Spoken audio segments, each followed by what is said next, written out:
வணக்கம். சிவகங்கை மாவட்டம் இளையான்குடி காவல் நிலையத்துக்கு உட்பட்ட இளம்பனூர் கிராமத்தில் கிட்டத்தட்ட 40 வருஷமாக அங்கே தேவர் சமூகத்திற்கு தேவர் படம் போட்ட போர்டு வச்சுருக்காங்க. அது எந்த பிரச்சனையும் இது வரைக்கும் இல்லை. அதே கிராமத்தில் தேவேந்திர குல மக்களும் வாழ்ந்து வருகிறார்கள்.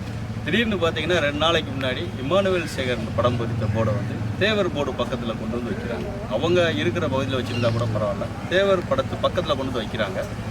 தேவர் படத்து பக்கத்தில் இப்படி ஒரு போர்டு வச்சா பிரச்சனை வரும் அப்படின்றது கண்டிப்பாக எல்லாருக்குமே தெரியும். ஏன்னா இரு சமூகங்களுக்கு இடையில் இன்னும் ஒரு சில இணக்கமற்ற சூழ்நிலைகள் சில பகுதிகளில் இருக்குது.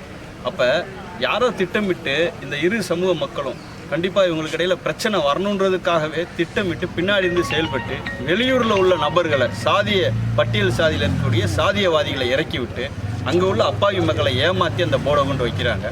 அப்போ அந்த போர்டை எடுக்க சொல்லி ஒரு எதிர்ப்பு தேவர் சமூக மக்கள்கிட்ட இருந்து காவல்துறையும் வருவாய்த்துறையும் அங்கே தயக்கம் காட்டும் போது, காலதாமதம் ஏற்படும் போது அங்கே உள்ள இளைஞர்கள் கொதிப்படைந்து அந்த போர்டை போய் எடுக்க போகிறாங்க. அதில் தள்ளுமுள்ளாயிடுது.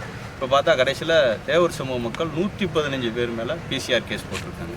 நாங்கள் என்ன சொல்கிறோம் அப்படின்னா, பிரச்சனை தேவர் சமூக மக்களால் ஆரம்பித்ததா, அவங்க தான் இந்த பிரச்சனைக்கு காரணமா, இல்லை போர்டு வச்சது காரணமா? போர்டு ஏன் வச்சாங்க? அந்த போர்டு வச்சதுக்கு பின்னாடி இருக்கக்கூடிய சதி என்ன, சதிகாரர்கள் யார்? இதை கண்டுபிடிக்கணும். அவங்க மேலே நடவடிக்கை எடுக்கணும்.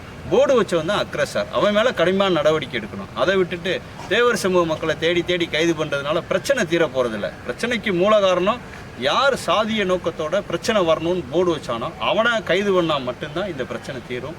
அதுபோக பீஸ் மீட்டிங் போட்டு இரு சமூக மக்களையும் அமைதிப்படுத்தணும் அப்படின்னு கேட்டு ஐஜி ஐயா அவர்களை பார்த்து மனு கொடுத்துருக்குறோம். அவங்க உடனடியாக நடவடிக்கை எடுக்கிறேன்னு சொல்லியிருக்காங்க. ஃபர்தராக காவல்துறை அங்கே எந்த விதமான பிரச்சனையும் செய்ய வேணாம்னு கேட்டுக்கொண்டிருக்கிறோம். அதையும் சரி அமைதிப்படுத்திக்கணும்னு சொல்லியிருக்காங்க. நேதாஜி சுபாஷ் நாய்க்காக வழக்கறிஞர் மகாராஜன்.